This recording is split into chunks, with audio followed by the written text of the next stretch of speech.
Let's talk about solo travel. Okay, so maybe you watched my last video and it convinced you to go solo traveling. Hello all, what is up? My cheeks are very pink. I don't know what's going on. So maybe you watched my last video, maybe you didn't, but in it I talked about some of the benefits of solo traveling. And so I thought I would make another one for anyone who wants to do it. You want to go solo traveling, you don't know where to begin. I thought I'd break it down a bit. Oh, a bit of light refreshment. The mic's picking this up. Check out my ridiculous microphone. I'm hoping it's doing the job. I wonder if my glass is clinking. Anywho, so you want to go on a solo trip, but you have no idea where to begin. I think the first three things you need to think about are budget, time, and what you want to do. So budget and time, I'd say slightly go hand in hand, because you may... What am I trying to say here? When I was compiling this list of things that you need to think about, my first initial thought was you probably want to think about where you want to go. But then I thought, well, actually, if you're thinking about budget, how much you want to spend, how long you want to go for, and what you actually want to get out of it, then all of that will probably help feed into where. You know, lots of people have these ideas of where they want to go, like places on their bucket list. That's awesome. But sometimes I think if you're thinking about budget, time, and what you want to get out of it, that might actually lead to where you want to go. And you might come up with places that you never even thought about going to. But obviously, budget and time kind of go hand in hand, because you might want to go somewhere for 2 weeks, but budget, you only have £500. For example, I'm thinking about my next travel trip, somewhere that I'm going to go this year. I'm thinking just a long weekend, Friday to Monday, Friday to Tuesday, something like that. Budget, I've kind of got, I don't really want to spend more than about £500. I'm saving to live on my own, which is just extortionate. Why is it so expensive to live on your own? Anyway, I'm someone that really likes to go on hikes and spend lots of time in nature. So with all those things in mind, somewhere like Scotland would be a perfect holiday for me. I can fly there pretty cheaply, given that I'm already in the UK.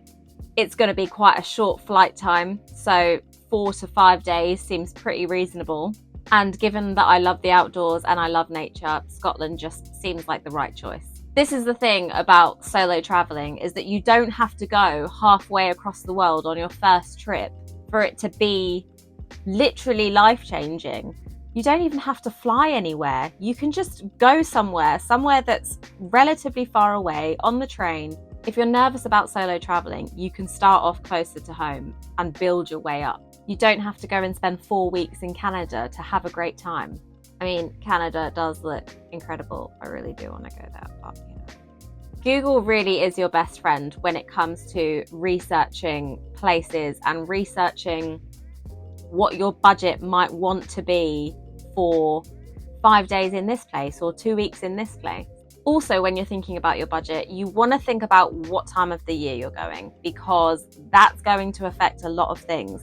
It's going to affect the cost of your flights. It's going to affect how likely it is that you're going to get accommodation and how much that accommodation is going to be. You know, something like staying in a hostel. I absolutely love staying in hostels, and I find that most of the time they're a lot cheaper than hotels and Airbnbs, particularly because I am traveling on my own.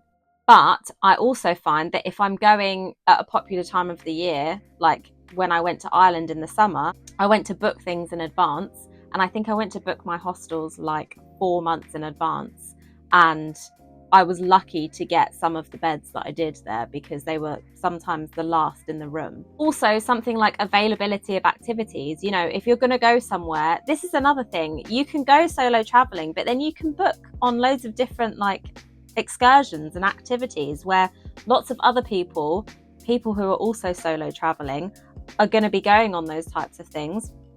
And then you get to meet friends. But that's another reason why you need to think about what time of the year you're going to go. because those kinds of things are going to get booked up early. Quick drink break. Another thing to think about, what type of accommodation are you going to stay in?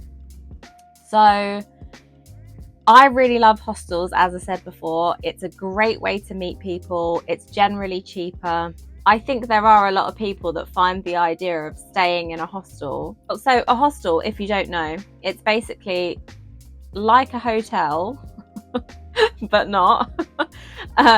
They've got dorm rooms where you stay in, most of the time, bunk beds.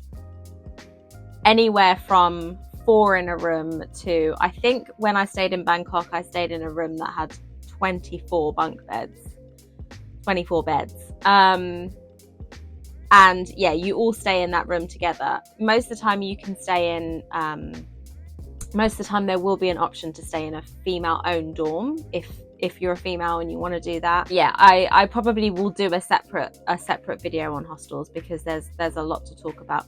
Obviously, you've got hostels, you've got hotels, you've got Airbnbs. So you want to think about, privacy. How much privacy do you want? How much money do you want to be spending?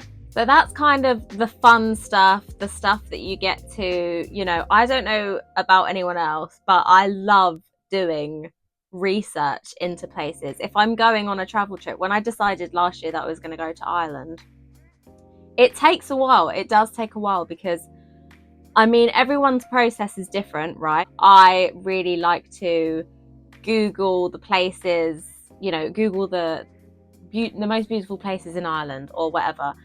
And I spend time doing that. And then I get a list of all of these places. And then I'm like, okay, what can I do in these places? And okay, so maybe I want to spend 1 night here. Maybe I want to spend 3 nights here. This is another thing. Maybe you really like to plan. Maybe you want to plan your whole trip before you go. Maybe you just want to be a bit more spontaneous and kind of just decide what you want to do when you get there. So yeah, that's the fun, exciting stuff. I think so. Then I would say the 3 pretty important things that you want to sort out before you go. First of all, this should have been my first point actually. Make sure that your passport is in date, because that could be horrendous. You could book a whole trip and then 2 weeks before you're about to fly, be like, oh, my passport's actually not in date. I've just realised that my testing. My microphone wasn't even facing me, I'm sure. 3 important things that you need to think about, that you need to sort out potentially. Well, absolutely, you need to sort out 2 of these things before you go. Travel insurance, money, phone. So, travel insurance. When it comes to travel insurance, there's a lot. It can be overwhelming. You're like, well, there's like 20 different ones to choose from. How do I choose? I think it's just a case of looking at what they offer, looking particularly at their excess. So the excess is the money that you as the policyholder have to put towards the claim. So if the amount you're claiming for is £1,000, the amount that the insurer will put forward is £750 and you pay the £250. Essentially, the 3 main things that you want to be looking at when it comes to insurance, I think, are medical, cancellation, and baggage. Again, I can make a whole separate video about travel insurance, because it can be overwhelming.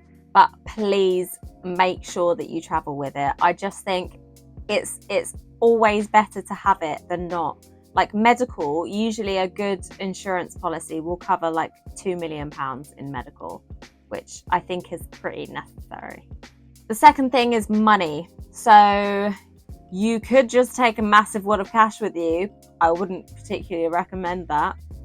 So you're probably going to go down the route of either a multi-currency card or a prepaid sterling card.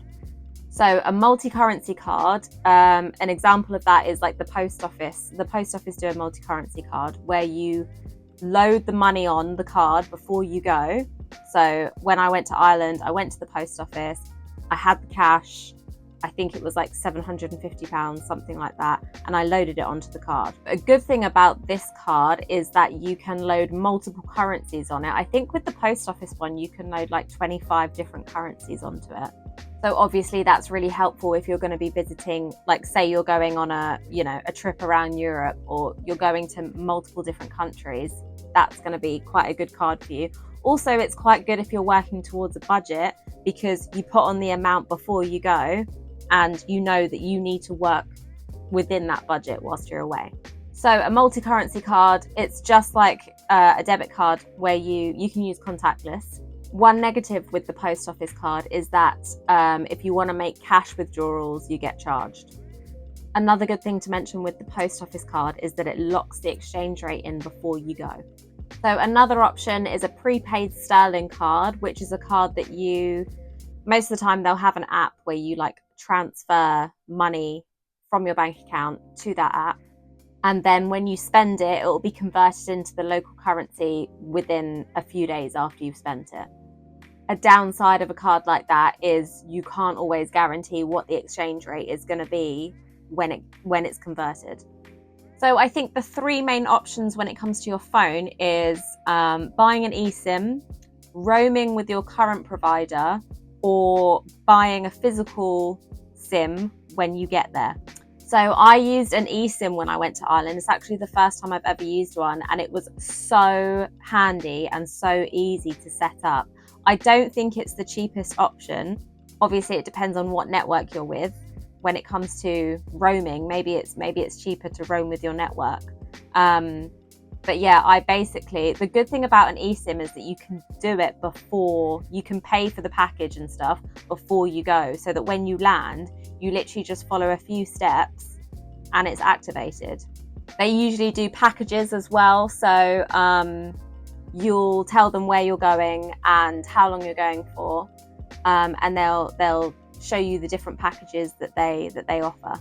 So I think I paid something like £25 for just under 2 weeks, but that was for a crazy amount of data. It wasn't unlimited, but it was a high amount of data. The only thing with eSIMs is that you need to make sure that your phone's compatible. I have read that some older phones aren't compatible, so that's something that you'll need to check. So I didn't want to go into crazy detail with all of this stuff, because otherwise I would be here all night, and it's a school night. I basically just like to sing, like everything that I'm doing all the time in life, I just sing it. So I really hope that if you're thinking of going traveling on your own, or maybe you're thinking of going traveling with a friend, but you still just have no idea where to start, hopefully this video has been helpful. Maybe it's offered some insights into some things that you wouldn't have necessarily. Maybe it would have offered you some insights into some things. Yeah, hopefully it was helpful. I think I've got delirium. Anywho, thanks for watching. Toodles. I promise this isn't even alcohol, it's just lemonade. Bye.